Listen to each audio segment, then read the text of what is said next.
Oiê, voltei, quer vocês queiram ou não. Ai, gente. Fala, cria. Voltei. E aí, prontos para mais um vídeo sobre cores? O nosso tema de hoje é sobre um assunto que não sei se todo mundo conhece, mas eu acho que pode ser muito interessante saber. Quem trabalha com arquitetura, com impressão, com design gráfico, já conhece um pouco mais sobre esse assunto. Mas nós vamos falar hoje sobre sistemas de cores. Existem três principais sistemas de cores. O primeiro é o RGB, que nada mais é do que a abreviação de Red, Green e Blue. Esse sistema de cores é basicamente utilizado em dispositivos eletrônicos como televisões, outdoors, tablets e celulares. Outro sistema de cores muito utilizado é o CMYK. O CMYK é a abreviação de ciano, magenta, yellow e black. Outro sistema de cores muito conhecido é a Pantone. Essa é a empresa que dita tendência, que lança lifestyle. É uma empresa gigantesca. Só que ela é tão grande que eu acho que ela merece um vídeo só para ela. Pantone, a gente te ama. Começando pelo RGB, o RGB é um sistema de cores que utiliza a luz para gerar cores. Se você chegar bem perto na sua televisão, você vai ver isso aqui. Esse quadradinho é um pixel. Esse pixel é composto pelas cores do RGB, que é vermelho, verde e azul. O pixel é a menor unidade de uma imagem digital. É porque a gente não vai conseguir ver olho nu, mas se você tiver a oportunidade de colocar uma foto no microscópio, uma foto digital, você vai ver milhões desses pixels e que juntos fazem a foto. As cores do sistema RGB, elas são obtidas a partir de uma escala entre 0 e 255, sendo que quando todas estão no número máximo, que é 255, obtém-se a cor branca, e quando estão todos no menor número possível, que é o 0, obtém-se a cor preta. Uma curiosidade é que em telas, sejam monitores, tablets ou celulares, se ela for de LED ou OLED, existem mais de 16 milhões de combinações de cores. Mas olha só, se a tela for IPS, é mais de 1 bilhão de cores. Vocês têm noção disso? É cor pra cacete. Vou dar um exemplo prático de como que funcionam os pixels numa TV ou um dispositivo eletrônico. Aqui, nessa imagem, você consegue ver como eles são organizados numa televisão Full HD, 4K ou RGBW, que não é bem uma alta qualidade. Por quê? Porque você consegue perceber que tem um pixel branco no meio do pixel RGB, e isso não é o ideal. Eles falam que é como se ela fosse uma televisão 3K. E aqui um exemplo de como que são as cores RGB. Elas têm diferentes tonalidades de vermelhos, verdes e azuis. E aqui você reconhece essa cor? Agora, o CMYK, ele tem um sistema diferente de obtenção de cores. Ao contrário do RGB, que quanto mais cores você coloca, mais ele fica claro, o CMYK é completamente ao contrário. Quanto mais cores você coloca, mais escuro elas ficam. Assim como eu falei anteriormente, o sistema RGB tem como finalidade ser utilizado em dispositivos eletrônicos e o CMYK em impressões. Agora há pouco eu mostrei uma cor que estava lá mostrando como se ela tivesse em RGB. Só que se eu quisesse imprimir, ela não sairia daquele jeito, porque ela foi criada para ser exibida em dispositivos eletrônicos. E aí ela precisa ter uma transformação, uma troca de sistema. E aqui ela ficaria com essa tonalidade se ela fosse ser impressa em CMYK. Eu vou deixar aqui na tela agora uma imagem que diz mais ou menos o resumo de como que funciona o sistema de cores. Aqui a gente consegue ver o CMYK, que quanto mais cores adicionadas, mais ela fica escura. O RGB, que quanto mais cores adicionadas, ela fica mais claro.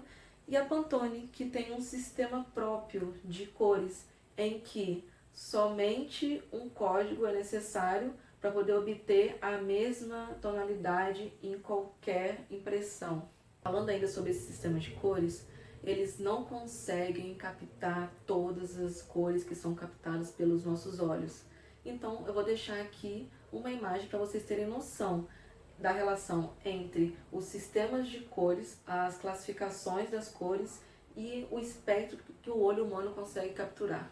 Ao contrário do sistema RGB, onde as cores são obtidas a partir de uma escala entre 0 e 255. No sistema CMYK, as cores são obtidas a partir de uma escala entre 0 e 100%. A mistura de cores do sistema RGB não é muito familiar para a gente. Por quê? Porque na nossa infância e na nossa vida, a gente sempre foi exposto ao sistema de cores CMYK,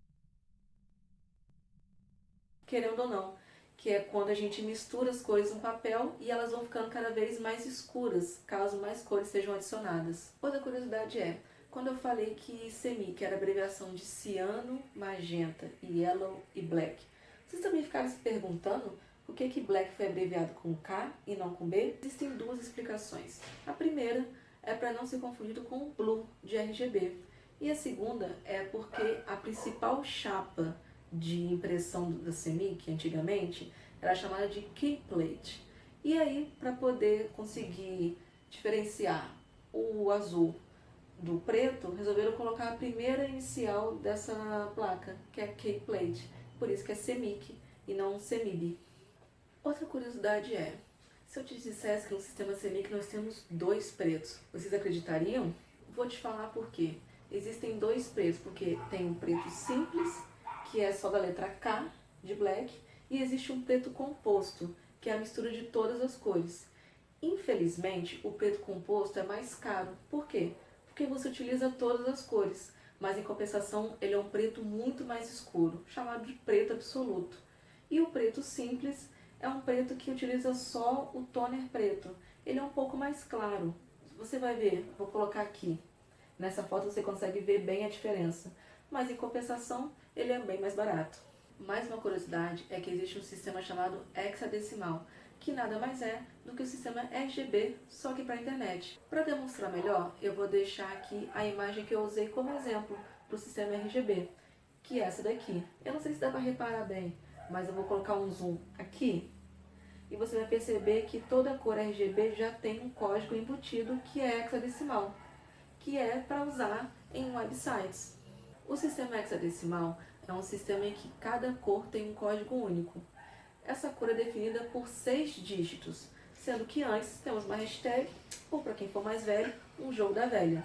Assim como eu falei que o sistema CMYK ele foi criado para impressão, essa impressão pode ser feita de 2 maneiras. A primeira é a impressão digital, que é feita com impressoras como a gente tem em casa, que são impressoras digitais, que tem toner ou que tem cartucho de tinta. Algumas impressoras são até diferentes entre si.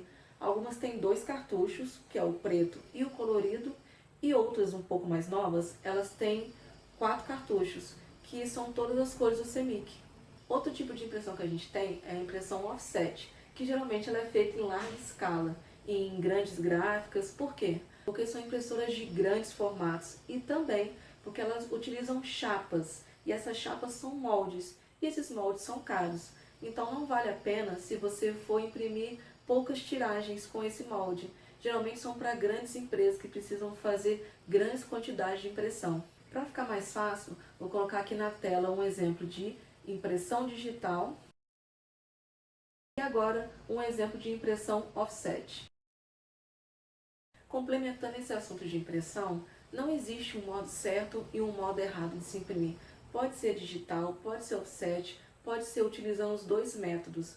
A questão que você precisa saber é conseguir avaliar o prazo que você tem e o quanto você tem para investir. A única coisa que a gente não recomenda é que a impressão seja feita no sistema de cores RGB, porque provavelmente ela vai sair bem diferente do que você vê no seu monitor ou na sua televisão. Porque o CMYK ele não consegue reproduzir muitas tonalidades que tem no RGB, principalmente cores muito brilhantes.